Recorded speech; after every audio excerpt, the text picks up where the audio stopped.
Baik, sobat sekalian, dengan saya Swendri. Oke. Untuk kali ini saya akan coba untuk demonstrasikan update dari sistem rekening air berbasis web dari GoSoftware Media. Sebelumnya, untuk versi 3 sudah sepertinya sudah lama ya. Pada tahun 2018 yang lalu, kita sudah kembangkan sebenarnya untuk GS Sira atau sistem informasi rekening air versi 3 sudah ada di YouTube kita sebelumnya. Sahabat sekalian bisa lihat untuk versi 3-nya waktu itu ya, ini sebenarnya masih versi-versi perbaikan. Ada beberapa hal yang baru kita tambahkan, kemudian termasuk update ke framework yang terbaru waktu itu ya. Kemudian pada tahun 2018 akhir, kali ini tadi awal 2018, ini akhir 2018, tepatnya saya masukkan 25 Desember 2018. Untuk versi 4-nya sudah kita kembangkan ya. Di sini ada kita tambahkan keagenan ya. Jadi sistem ini nanti bisa ditambahkan agen gitu. Baik, untuk beberapa tahun yang lalu sebenarnya dan sekarang pada tahun 2022 kita coba untuk kembangkan lagi, dan yang terbaru di sini adalah keagenan kita buang berdasarkan beberapa pertimbangan-pertimbangan.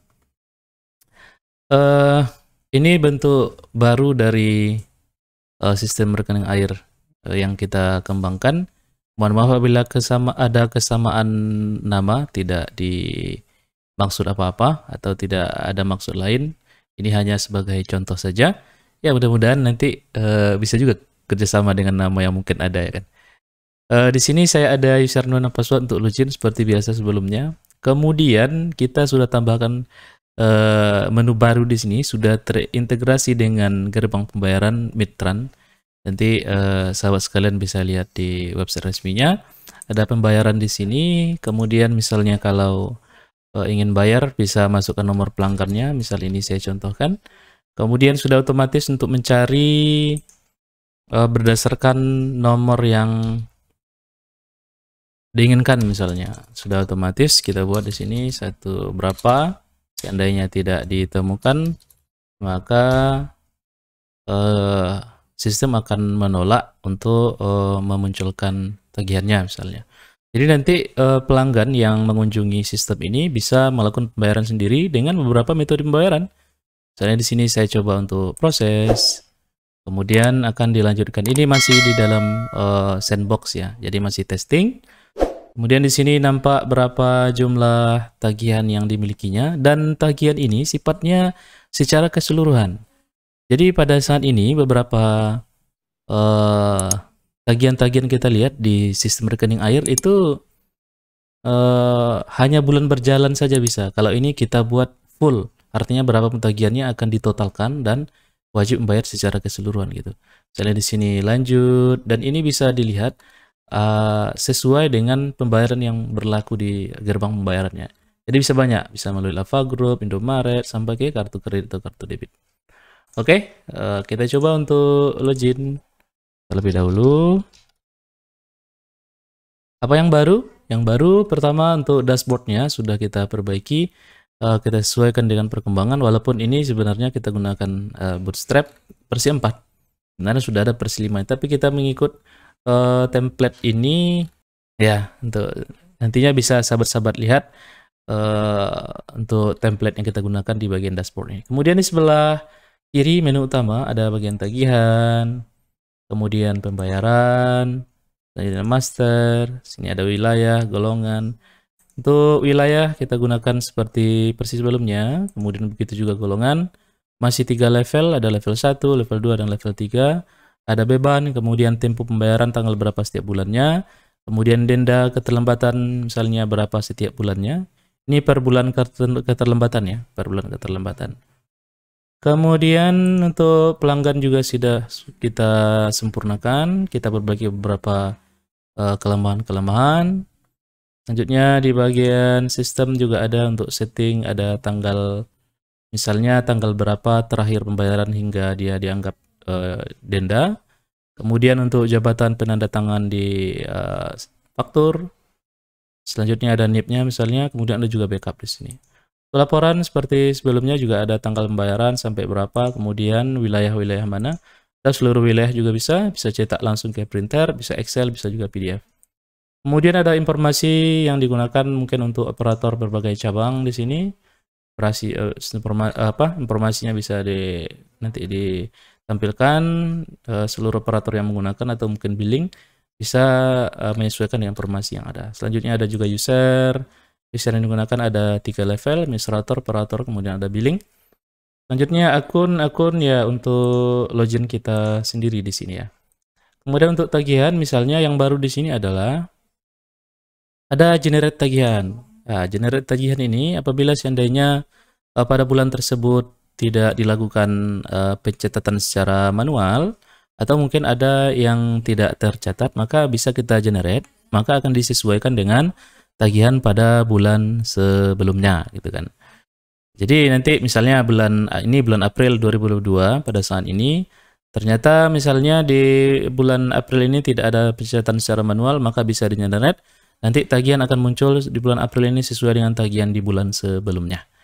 Oke, itu yang baru mungkin ya di sini ya, selain dari pembayaran tadi. Kemudian ada beberapa perbaikan di sini. Ini juga masih sama dengan persis sebelumnya untuk tagihan bulan berapa saja, tahun berapa saja, kemudian lunas atau tidak lunasnya, kemudian wilayah, ada juga jenis dari golongannya, misalnya bagian bisnis atau bagian rumah tangga. Bisnis mungkin harganya lebih tinggi daripada pemakaian untuk rumah tangga. Oke, kita coba satu misalnya kita buat tagihan baru, kita gunakan di sini nomor pelanggan atau kita cari misalnya nomor ke pelanggan misalnya 106, kemudian kita buatkan meteran barunya misalnya 150. Untuk pemakaian bulan ini ada harga yang tertera langsung secara otomatis, kemudian bebannya, kemudian total ini dianggap ya belum termasuk denda kalau seandainya dia terlambat ya. Kalau sekarang sudah tanggal 28 ya sudah terlambat mestinya ya kan. Kita simpan misalnya, simpan yang baru. Selanjutnya ada di bagian pembayaran, kita cari rekeningnya misalnya sesuai dengan rekening yang tadi, pilih. Selanjutnya sudah ada di sini April, tagihannya 119.000, dendanya 5.000 karena sudah terlambat 1 bulan. Kita input sekarang pada tanggal 28 ya kan, seharusnya tanggal 5 terakhir.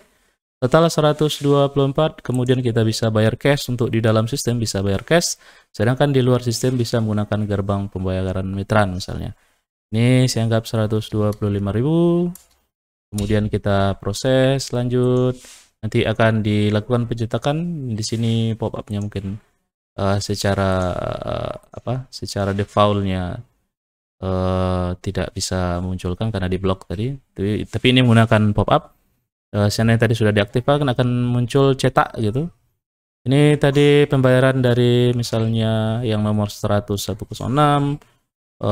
Dia ada memakai 48 meter kubik misalnya biaya 119, denda 5.000 karena terlambat. Jumlah 124, dibayar cash 125, kembalian 1.000 perak misalnya. Pembayaran baru maka akan diarahkan kembali ke pembayaran. Ini bisa dibuka melalui akun billing atau saya dari administrator ya.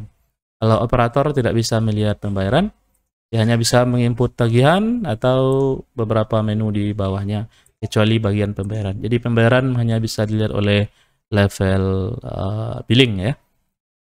Oke, itu mungkin yang bisa saya demonstrasikan, mudah-mudahan bisa bermanfaat. Atau mungkin bagi yang pembelajar bagi saya bisa melihat melihat contoh-contoh dan lain sebagainya. Di sini juga sudah ada statistik wilayah misalnya. Untuk wilayah 1 berapa pelanggan misalnya. Begitu juga untuk statistik golongan, ada berapa golongan untuk rumah tangga, berapa golongan untuk bisnis misalnya di sini. Ini sudah kita sempurnakan yang baru. Dan ini sudah ready untuk install di hosting misalnya, dan sudah ready untuk digunakan di perusahaan yang mungkin sahabat-sahabat sekalian miliki. Kalau seandainya berminat silahkan hubungi kita di link yang sudah tersedia atau di website online kita. Demikian sahabat sekalian, sampai jumpa di video berikutnya. Bye-bye.